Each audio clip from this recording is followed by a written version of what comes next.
All right, where do we want to begin? I always like to begin at the beginning. Sure. Homework then, I take it? About a long time ago in a galaxy far, far away. Sure.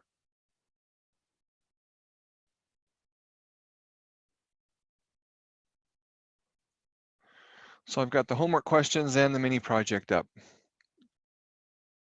Unless anybody has some questions about the actual theory that we're going through this week.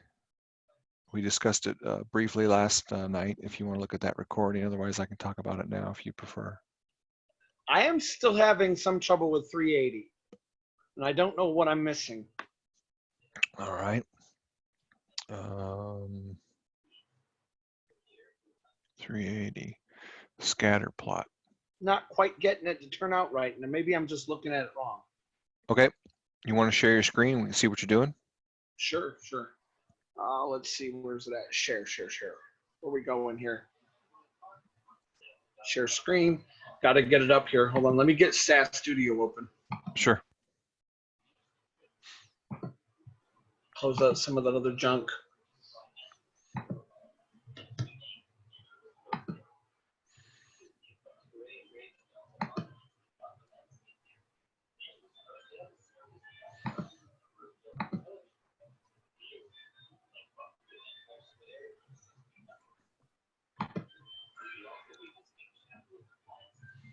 I was digging into it earlier this morning, but then everything went down for maintenance. And yeah, it was down till about, I think, noon Eastern time, it looked like.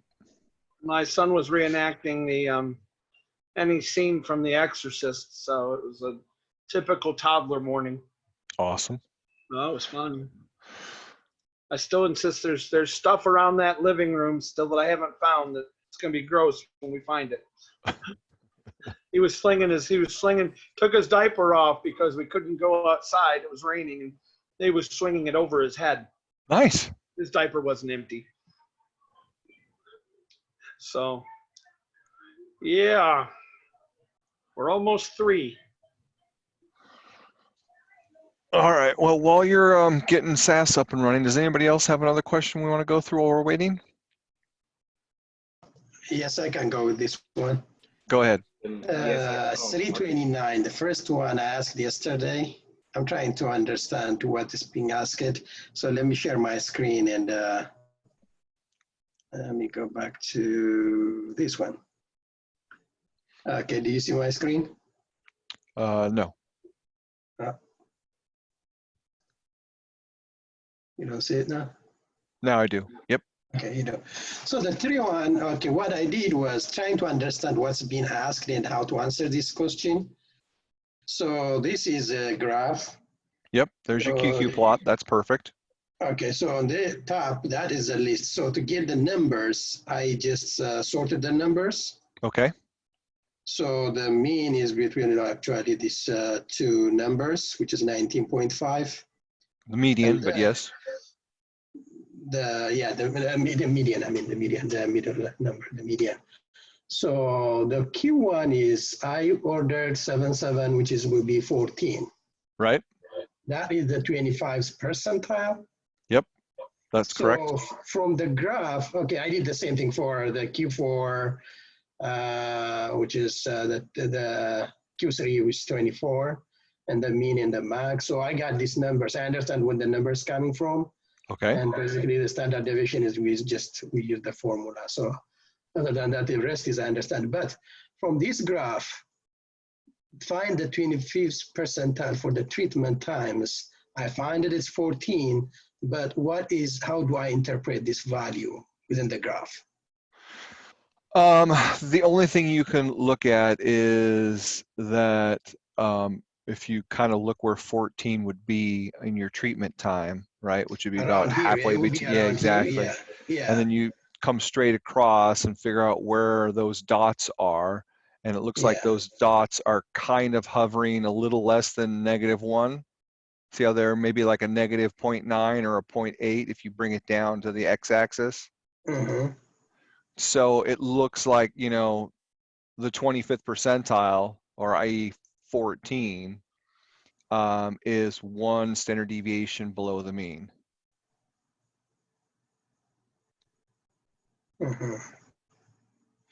So But the mean 20.35, yeah, okay.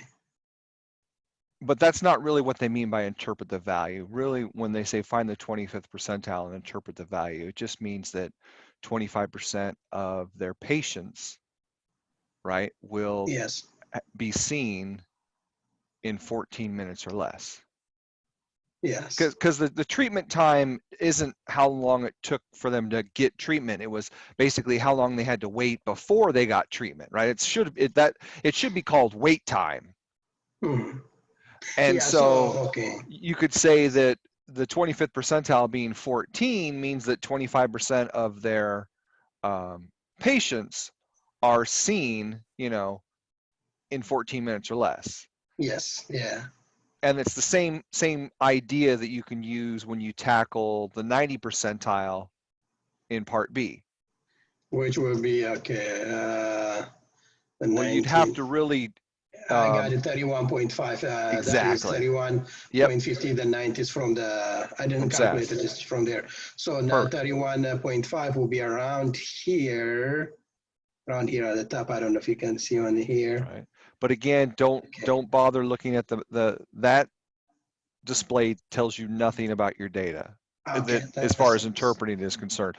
All that display tells you is whether or not your data comes from a normally distributed population. That's really all you can get from that. Normally distributed because of because it lines up in a fairly lines up, straight yes, line, you know that it's mostly normally distributed. That's all it tells you, more or less. So the 19th percentile is 31.5, which is well below the 40 minutes. So this is correct statement. Exactly. It means that 90% of their patients are seen in 31 and a half or less minutes, which is definitely less than 40. So they are not lying. It is a correct statement. Yes. Okay. So I don't need all these to include on my thing, or it's okay to include the sorting part of? You can if you want to, but really this SAS output you have below is all you really needed to, find the lower quartile and the 90th percentile. Okay. Cool. Joe, are you ready? Yes, I am. All right. Sorry, I took stop sharing. Thank you. No problem. All right. Show us what you got, Joseph.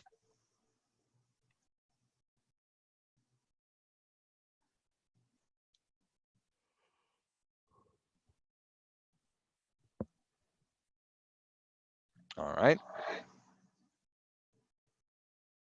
So first you got to load your data. We need some data for 380.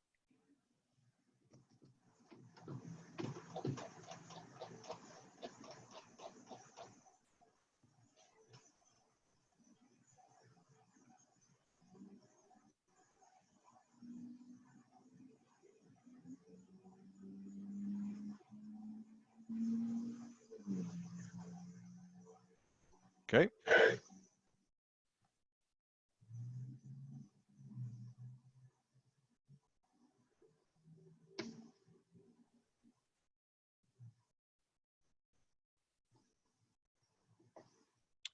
Go up to the graph. Yeah, the graphs. You scroll down a little bit beyond it. There it is. And then scatter plot, you can see.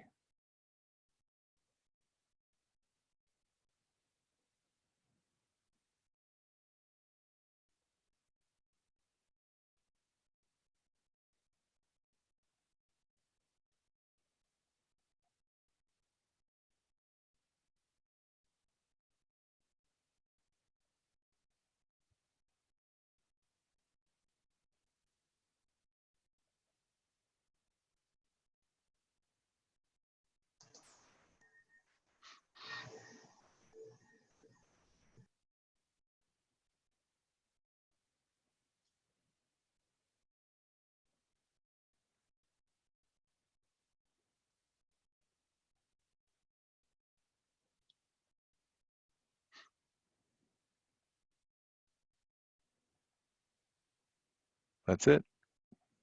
I mean, you have to zoom out so you can, see the whole thing and copy it. Oh, there you go. Yeah. And the regression, I think the regression line, I did that part. Yeah, you can put the regression line in if you want, but you don't have to because they don't ask for that. They say just make a scatter plot. So you can always do more if you like, but that's all you need to do for part A. Mm-hmm. So for C, we are on A, the price and the airflow is 0.41, a positive for 0.41. We need, what does that mean, right? Is Yeah. your conclusion in part B consistent with your answer in part A? The part A is a graph, this graph. Yes. Part B is price and the airflow is, I think, 0.41. Yep.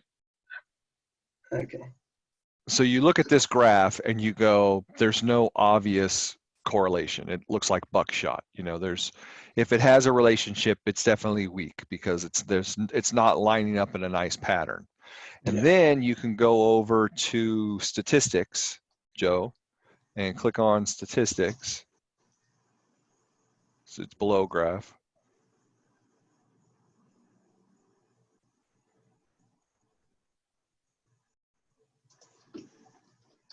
And then correlation analysis.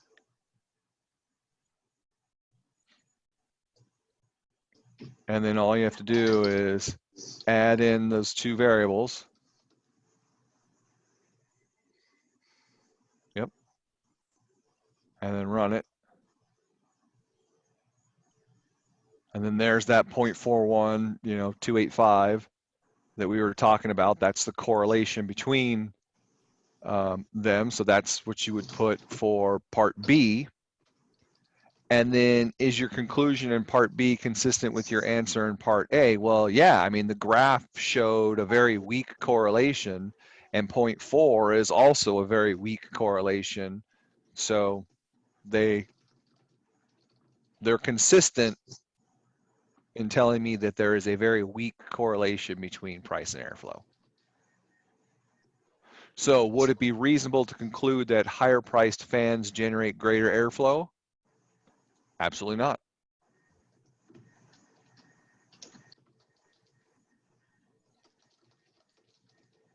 So basically, if it was a straight line regression, I mean, if it was very consistent, so what would it be? Just it goes like one, positive one? Well, yes. So remember, your correlation coefficient ranges between -1 and 1. So Yeah. a positive meaning you have a positive correlation, negative meaning you have, but yes, if you get something close to 1 or close to -1, those are strong correlations, and then as you get closer to 0, those are weaker ones. Now, there are actual tables out there that will tell you whether or not your correlation is significant based on your sample size. So with a sample size of 20, it will tell you if 0.4 is actually significant enough, meaning is it strong enough to really say that there's a relationship between these two variables at all, that kind of thing. But for the most part, judging the strength of the correlation really comes down to the genre of study that you're in.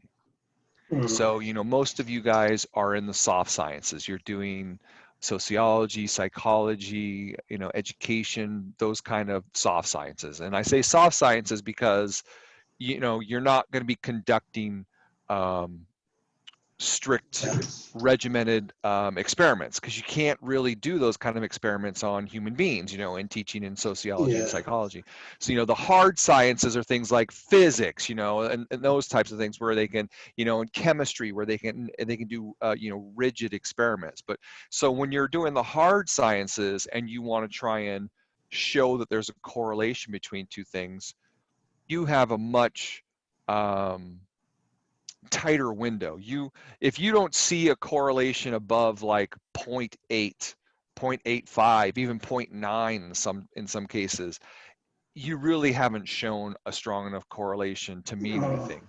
But in the soft sciences, in education and psychology and sociology and things like that, oftentimes something above like a 0.6 or a 0.65 is considered a moderately good correlation, and anything above like a 0.8 is considered fantastic. Because again, human beings are fuzzy and it's hard to get good data and it's hard to see really strong relationships. So a 0.4 would be considered moderately weak in the soft sciences. In the hard sciences, it would be considered absolute crap that you wouldn't even consider. So you don't think that the review board would approve like a Pavlovian sort of experiment with leadership, you know? Leader makes good decisions, we give him a candy bar, and if he doesn't, we shock him, right? Yeah, it'd be great. Hey, if you could get somebody to sign off on that, I would gladly back that study. But, I think that instead of presidential debates, yeah, it should be like the chicken where when it taps on the right thing, it's reward, and otherwise it gets zapped.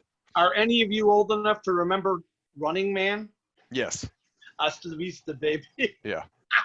Presidential elections right there. Come on. Yep. All right, so good work. So you've got 380 figured out now, right, Joseph? Yes, sir. I'm sorry about that. For some reason, I couldn't make Hey. I couldn't make the correlation. Don't Between ever that apologize. This is what we're here for. Well, Everybody else is learning too. Like I said, it's kind of been like The Exorcist in here for the last Yeah. 2 days, and I I overlooked that. It's just that simple. Yeah, no, I you're was fine. overthinking it. Yeah, you're fine. All right, who's next?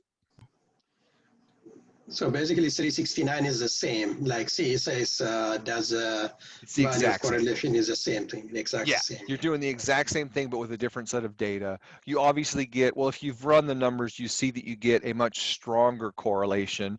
And it makes sense because, when you're talking about price of something and how well it performs, usually you'd like to think you get what you pay for, but there's so much variation in options and things like that when you're just looking at airflow versus price, I think we would all not be surprised by seeing a weak correlation. But when you go and look at a correlation between someone contracting syphilis and someone contracting AIDS, which are both sexually transmitted diseases, again, I don't think we would be surprised to see a much stronger correlation between those two, because they're in the same ballpark, they're the same thing, usually the same type of people that are going to have the same type of personality traits that are going to catch syphilis are also going to unfortunately catch AIDS and herpes and all the other things, right?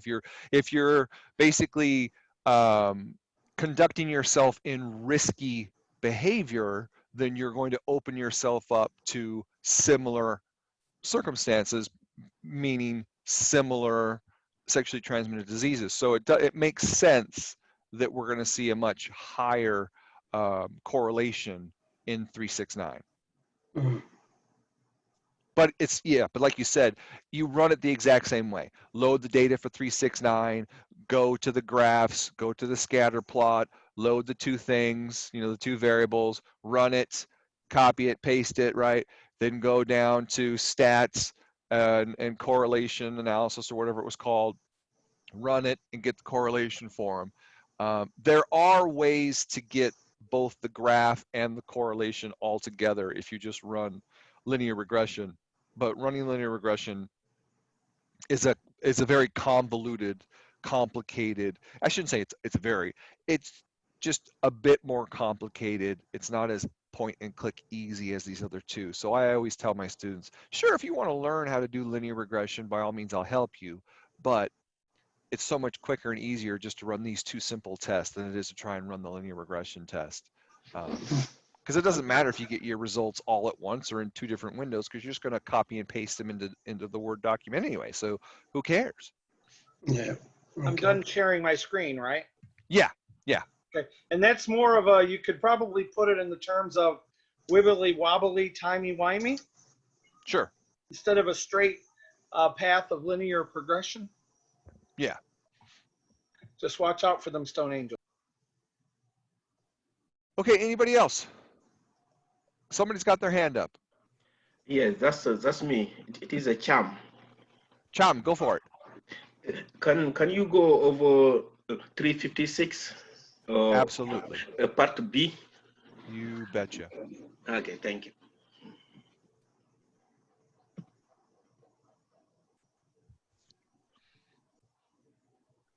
Okay, so 356 gives us this big set of data, you know, broken up into groups. Part B says combine the 5 data sets into a single data set and compute the standard deviation for the expenditures. So let's load this data.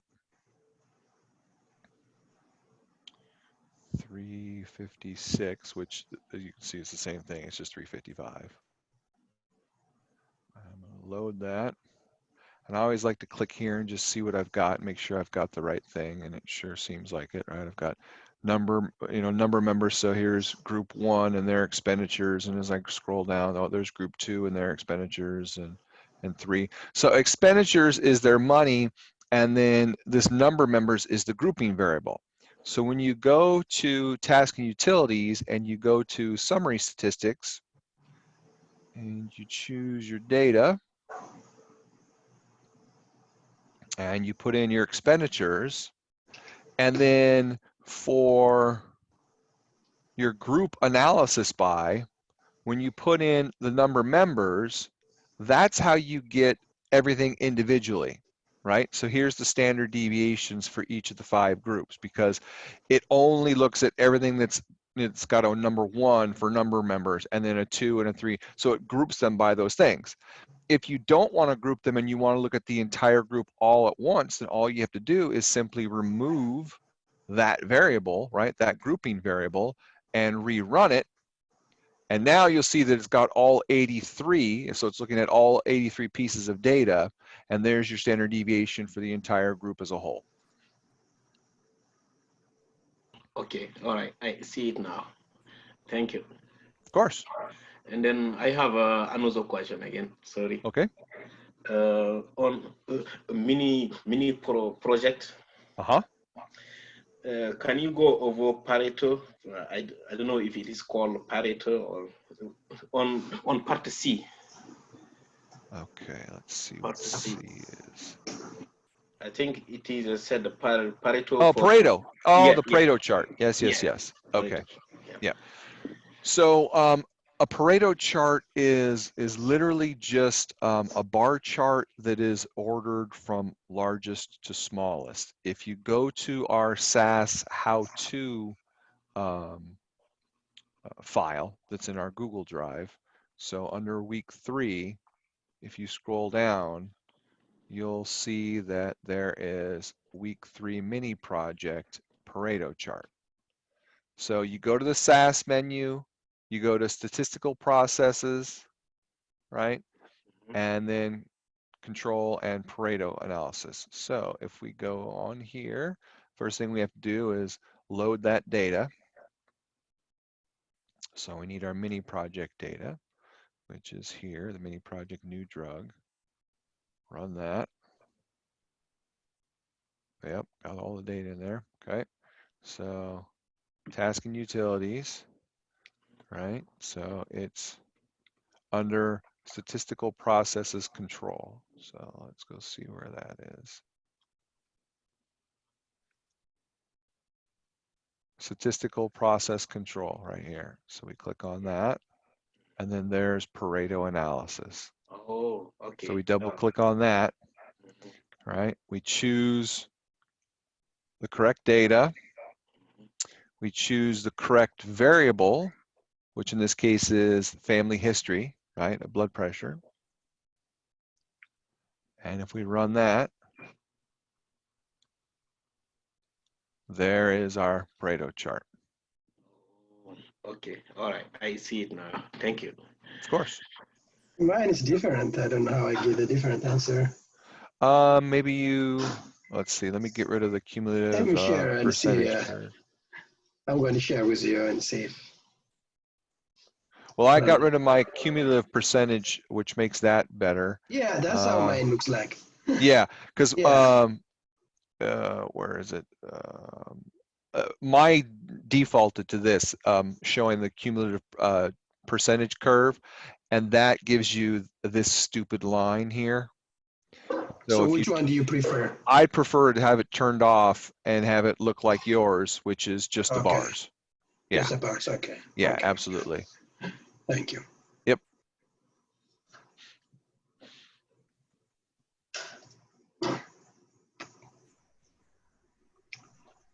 Anybody else? I have one more question. If anybody, let's Go for wait. it. If anybody has a question, let me wait, and then I have a question. Sure.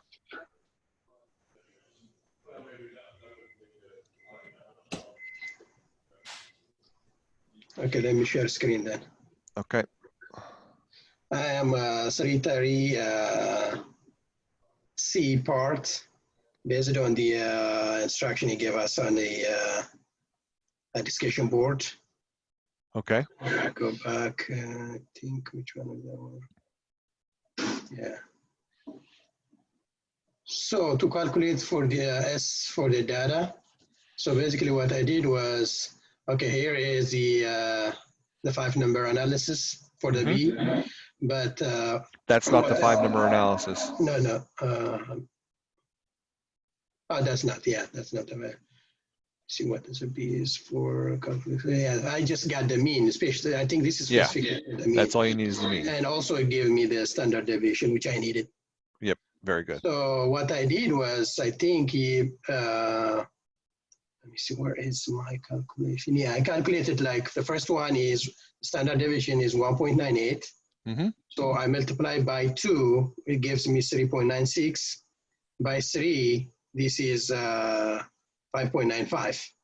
So what on the first one for the first interval, I subtract the standard deviation from the mean, which gives me 5.74. Yep. And then I added that to the mean. So where was that one? Gave me 13.47. That's where I did it. Yeah. So okay, here's what it is. So the mean 7 point subtract. This will give me the first part of the first interval. And then I added the 2. So between 5.74 to 9 point, that's what I got. Yes, that is correct. And the second interval is, so it goes down from 5 to 3. Yep. And it went to the next one, 9 to 11.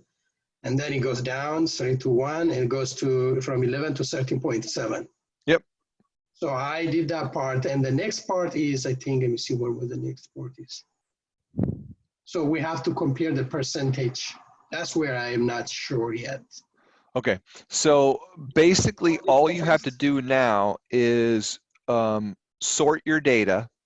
Okay, sort this data, okay. Yep, sort that data, and then count up how many fall into each of your 3 intervals, and then display that as a percentage, right? Because there's, so where's your display that showed your mean for your data? The mean, and the mean is, yeah.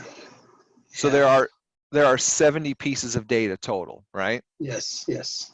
So let's say you go and you count up how many pieces of data are between 5.7 and 9.7. Well, the data are all whole numbers. So that basically means they have to be 6, 7, 8, or 9, right? So you count up all the 6, 7s, 8s, and 9s. Let's say there are 7 of those. Well, if there are 7 of those, then that would be 7 out of 70, that would be 10%. And your first answer would be 10%. And then okay. And then you go, okay, well, from 3.7 to 11.6, that means I'm looking for all 4, 5, 6, 7s, 8, 9s, 10s, and 11s. Count up how many those are, divide by 70, and then list that as a percentage. And so you'll get 3 percentages, and then you want to compare those to the empirical rule and see what they're like. Okay. So you still see my, Yep. let me sort that one. So basically, I'll check, okay, this is from 2 through 13, correct? Yep. So let me go back and see mini project. Yeah. So the first one is 5 to 9, right? You want 6 to 9. 6 to 9. So have to because it has to be bigger than 5.7. Okay. And smaller than 9.7. So it has to be a 6, a 7, an 8, or a 9 in order to fall within that interval. Okay. Right? Because you've got whole numbers. Yes, yes. Fives would be too small, but 6s work, 7s work, 8 works, and 9 works. So Okay. go back to your thing and just highlight all the 6 through 9s. Highlight 6 to 9s. Okay. And then in your So lower I can right-hand count, I corner, see, you can see there's 50 of them. Yeah, Yeah. I can see 50, yeah. And so your answer would be 50 out of 70, and then you would just figure out what that is as a percentage. Okay, I'll calculate the percentage. Okay. Yeah. Same is true. This one is I'll start from 3. Yep. Actually 4. I'll have to start from 4. 4. Very to good. 11. 4 to 11. 4 to 11. Perfect. Yeah, and then this one is going to be 2 to 13. 2 to 13. You got it. Cool. Thank you very much. Very good. Nicely done. Yeah, thank you. Okay, who else? What's next?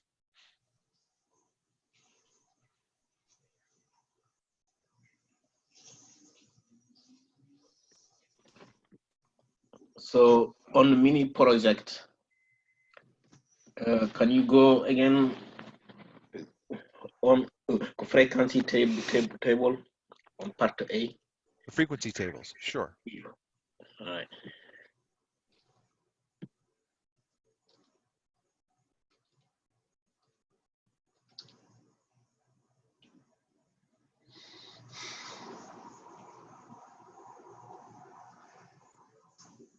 I think we did those in week 2.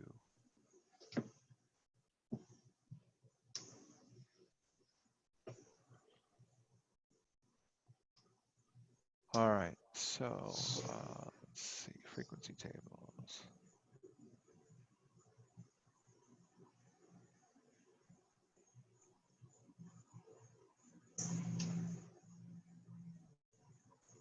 So if you go to table analysis under statistics,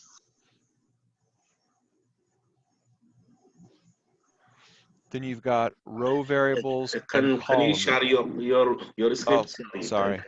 Okay.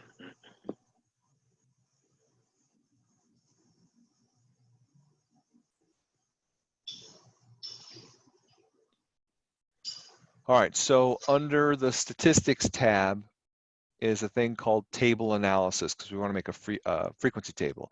One-way frequencies doesn't work because all one-way frequency does is you put in variables and it just does counts for all those variables, right? So for instance, here's our new drug data is in import 1.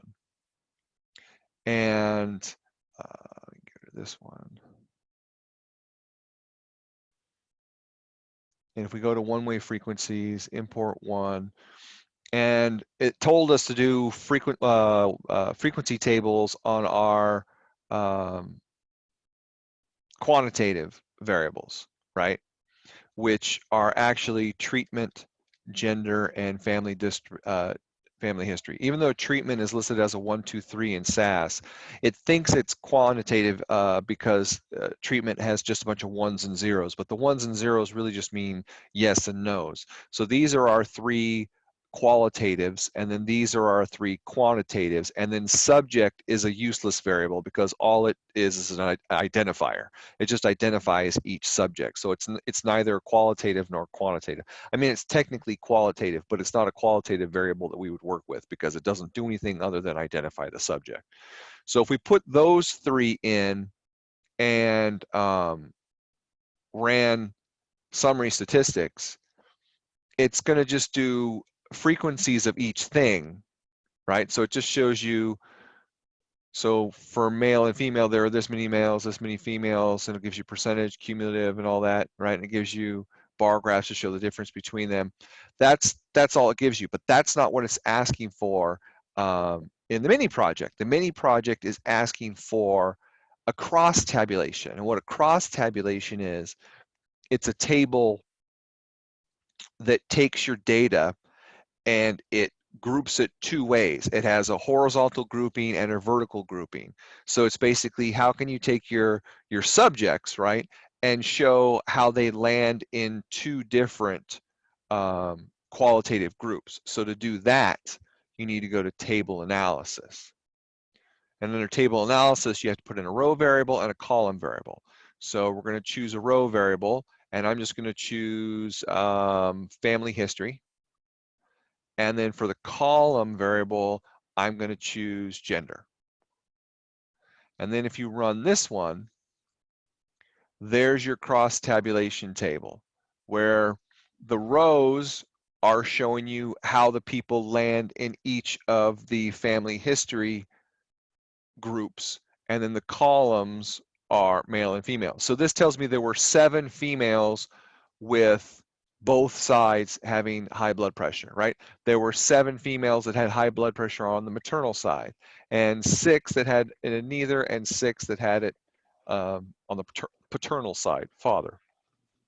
There were 3 men that showed it on both sides, 6 men that had it on maternal, and so on and so on and so forth. So that's how we do a cross tabulation. And all you'd have to do is then go in here and change out a variable to do a different one, right? So if we get rid of family history and instead put in treatment, right? Because the only 3 we have to choose from are treatment, family history, and then gender, right? So I can swap this out for treatment and then run it, and this is going to give me treatment versus gender. So there were 11 females who got a placebo, 15 females who got the actual drug, 11 males who got the placebo, 13 males who got the actual drug.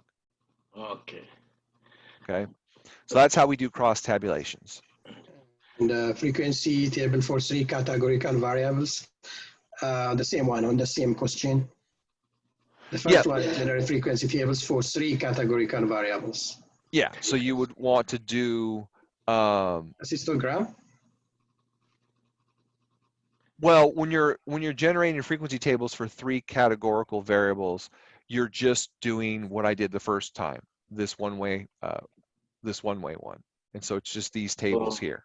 So this these was are my first question. Oh, I'm sorry. That you were asking. I thought you were asking part B. No, part A for Okay, so part 3 A. categorical variable. Yeah. So part A is frequency tables, which is what we did here with one-way frequencies. So it's these tables here.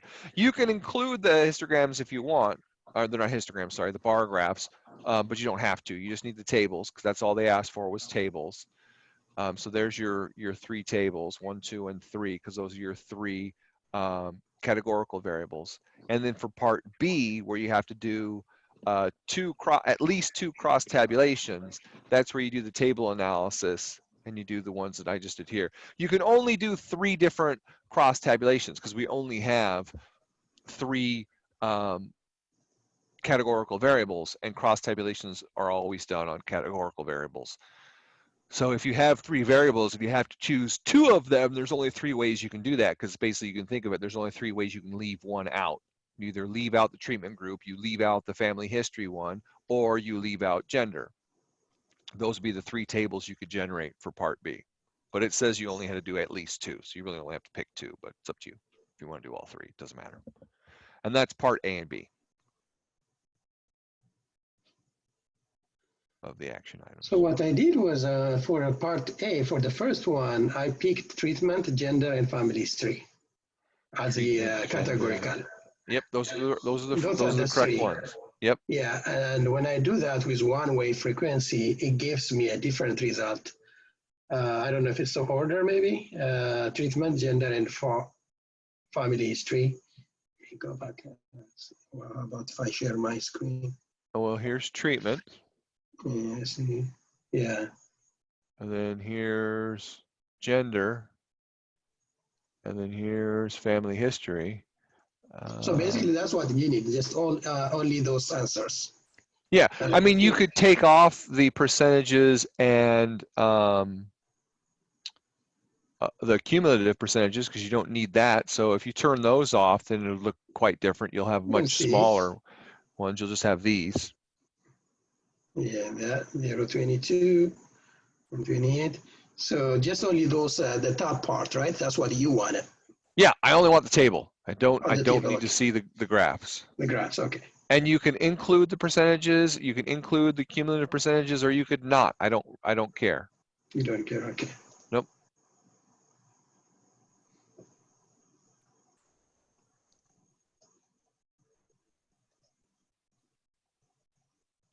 All right.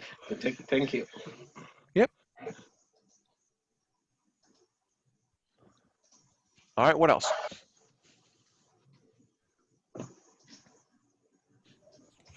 Dr. McBride, can you clarify something about the frequency tables, but from an Excel perspective?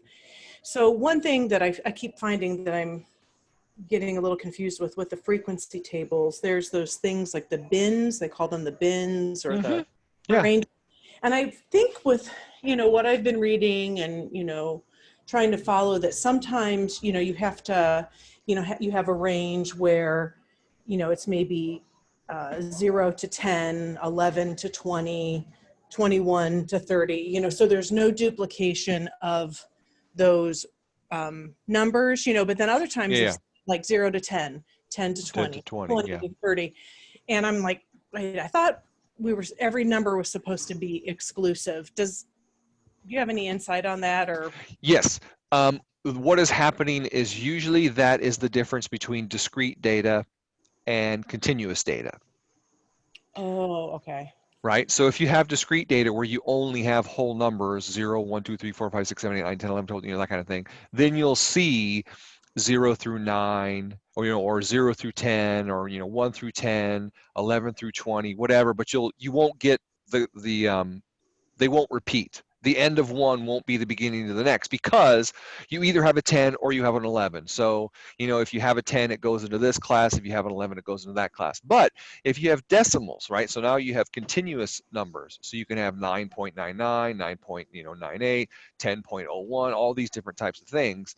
Then you'll see 0 through 10, 10 through 20, and so on and so forth. And then they'll have to tell you which one equals and which one is less than or equal. So it usually when they do that, they'll go 0 and then it'll be less than or equal, or I'm sorry, it'll be strictly less than 10. And then it'll be 10 and then to strictly less than 20. So what that means is if you have 9.999999999, it goes in this one. Okay. But as soon as it's 10, okay. it goes into this one. Because it has the less than. So that's where, okay, that Yeah. absolutely makes sense. Yeah. So usually it'll say somewhere in the table, which one gets the equals and which one gets the less than.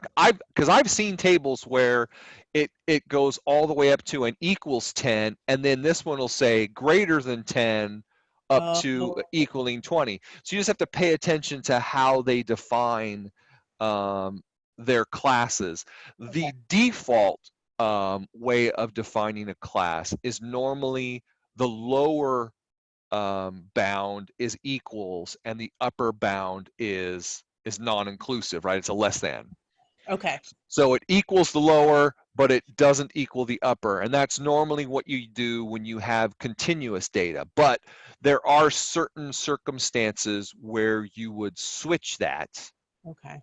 And you would be, greater than the bottom up to and equaling the top. Okay. Okay. Okay. Thank you for that clarification. No problem.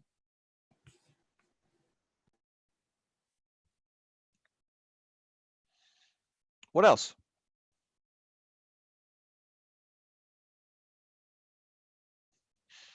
Oh, and by the way, if you didn't notice it, if you run one-way frequencies and you tell it to run it, the row values in descending frequency order, you get a Pareto chart for family history. See how it goes tallest to smallest? So you could get a Pareto chart right there without actually having to do the Pareto chart. Oh, look, wow. Because a Pareto chart is just, all it is a bar chart that orders things from largest to smallest. And it just so happens that, that's how that does this, right? Oh, this is from small to large. Right, this is for cumulative. This is the cumulative distribution. But if you look at just the distribution, it goes largest to smallest. It's called small, yeah, okay. Yep. So cumulative, right? And then distribution. Cumulative, and then distribution. So that's just, it's a way to basically force it to show your bar charts as Pareto charts. And quite honestly, guys, this is a much better Pareto chart than the Pareto chart we get out of this, because the Pareto chart we get out of this looks like a stupid histogram. There should be Yeah, Instagram. gaps. There should be gaps in between all of your bars, right? So this is a Yeah. much better Pareto chart. So I would say, you know, just run one-way frequencies, go down here and do row value order for descending frequencies, and then get your Pareto chart that way. Mm. It's a much cleaner, much better Pareto chart. Okay. But for now, you take both, right? Oh, heck yeah, I'll take both. Absolutely. Yeah, yeah. I'm always easy that way. Okay. You know, what let's say, you know, all roads lead to Rome. So I'm fine. However you get there.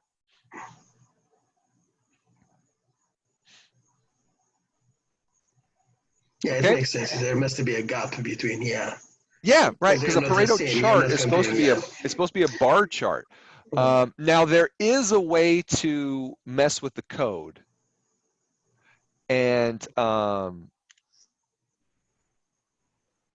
put gaps, right? So there is a way to go into the code and put a little thing here in the code that will put gaps in between the bars. And I can't remember what it is. It's something about bar gap or something like that. So if you want to try and play around with the code and see if you can get it to do it that way, that's fine too. But this is fine, right? I'm not going to take points off if you do this, because this is the Pareto chart that they give you.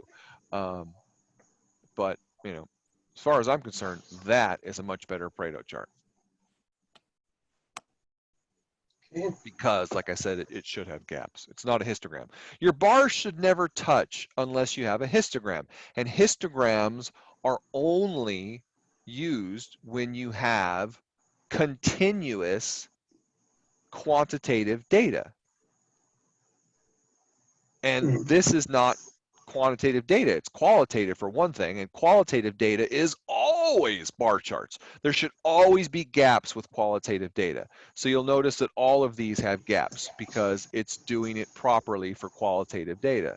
They should all have gaps because there's a difference between female and male, right? There should be a gap, right? There's a difference between a 0 and a 1. There should be gaps, And if you had actual quantitative data, but it was discrete, things that were whole numbers, right?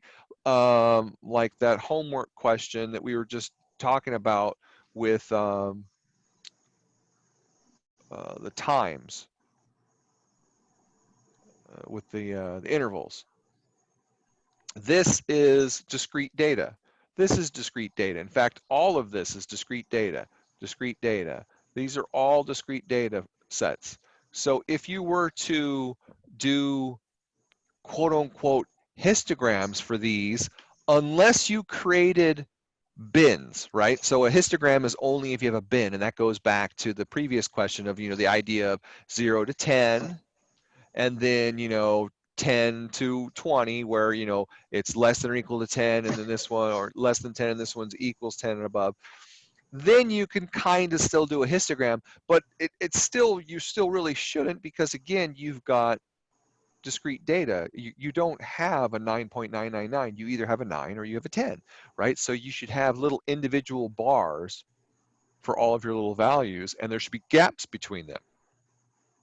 So histograms really should only be for continuous quantitative data. At the very least, you can do it with quantitative data as long as they're in bins. They have ranges. But qualitative data should always be bar graphs with gaps, because these are literally different groups of things, so they should be individual bars that don't touch.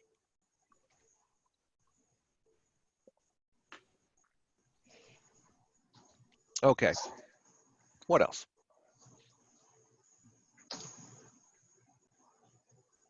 At one point, I thought I saw somebody's hand up, and I hoped whoever had their hand up, I didn't speak over you because I didn't see that raise hand feature. Oh no, don't worry about it. I just caught it when I looked up, and I don't think he was waiting that long. I think we got to him Okay. fairly quickly.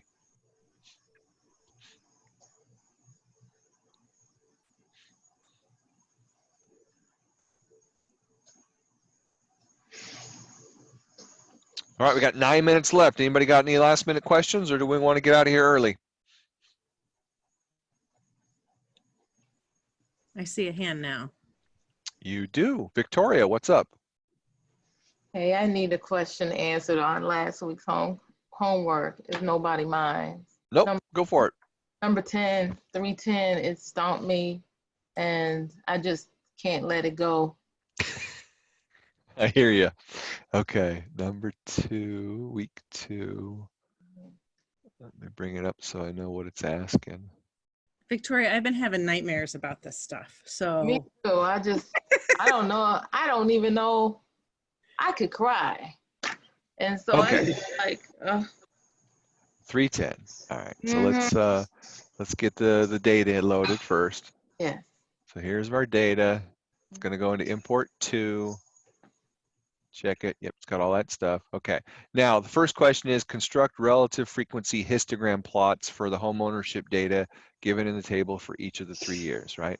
So we're going to go under utilities, tasks, graph, right? Histogram. Yep. And we're in import 2 and the analysis variable. I don't think it'll. I was using import. What do you mean import? I was using the first one. Well, 310, this is the data for 310. Oh, it's going to be different for you and different for me.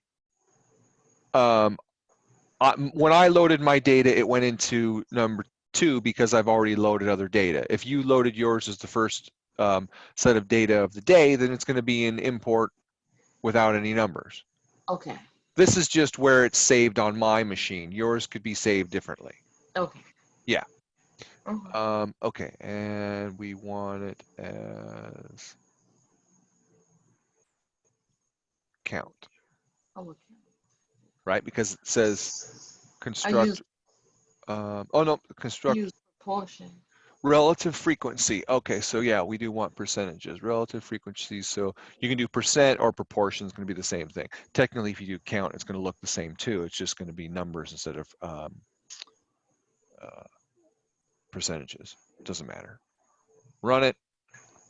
So there's our first one. So that's 1985. Okay, now shouldn't it note the frequency numbers on top? No, along here should be percentages because they want relative frequency, and a relative frequency is percentages. When you talk about relative frequencies, it's how much you have in each category relative to the whole. So that's a percentage. So now in this case, did you want me to label everything on the graph? No, all you had to do was just copy and paste this. I think he's saying you go to appearance. Can you go appearance and give it the title? The Yeah, title and the footnotes. that's what I was doing. I was giving it a title, doing the X, Yeah. the Yeah, X, the that's Y, fine. S, and then there's the bin. You can, but you don't have to. I didn't know that. Well, we needed to play around with our data with other things, but this question just says construct relative frequency histograms for the home ownership data. Mm-hmm. I love that you spent some time giving it titles and stuff like that. That's fantastic. You could specify the number of bins if you want. We could play around with that. Looks like we've got 1, 2, 3, 4, 5, 6. Look, we got 7. Yeah, it's 7. Looks like we got 7. Mm-hmm. Let's try 10. Let's see what it looks like with 10. It's very small. I tried that too. Yeah. And then it went up to 50. And so, I have been driving myself into complete, I don't know where I am. I was like, I wouldn't miss you for the world, but I didn't want to hold up your class with 310 either. But And I can't tell you, I've had this graph 100 times and it just wasn't good enough. Well, let me tell you a couple secrets. First and foremost is don't overthink it. Just pay attention to the details of the question, see what the question asks for, because there was a question in the homework where it said, you know, use 6 or 7 bins. Yeah. It was 354. It says draw a histogram of the data using 6 or 7 categories. So in that case, you should have gone in, clicked on specify numbers of bins, and either chose 6 or 7 because it gives you the option to do either, and run the histogram that way. But for 310, it only says construct relative frequency histogram plots for the home ownership data given for the years 85, 96, and 2002. It doesn't say anything else, so just run it and don't worry about making it fancy. Now, if you, for the future, for all of these types of questions, if you have to make a graph or do anything and you feel like, oh my God, there's so many options, I don't know what I should be bothering with and what I shouldn't be bothering with, ask me, send me a copy of your graph and go, is this good enough? Is this too much? You know, and I'll give you feedback and go, yeah, that's totally fine. Or yeah, and you didn't need to do all that extra crap. So, you know, you can pare it down for the next one if you want. You know, I'll never take points off for extra stuff. I mean, if you guys go in there and put in labels and, you know, and all that kind of stuff and play around with your x-axes and your y-axes to make it look better, that's awesome. That's great. That's called learning, and that's fine. But unless it specifically says for you to do that in the question, I don't require it of you. I won't penalize you for playing around and making it look better than it does in its default settings. But if it just has you do it in its default settings as far as the question is concerned, then that's all I need to see. Okay, because, you know, in our last meeting last week, we had one student, she was just smart as everything. And I was thinking like, and she was writing those codes, and I just thought that I had to be detailed. And I was just like, there's no way I'm going to make this. And I just think I've been through this through Excel. I've gone through size. Don't worry about it. Book. I printed this whole book. This book is like, oh my gosh, how many pages?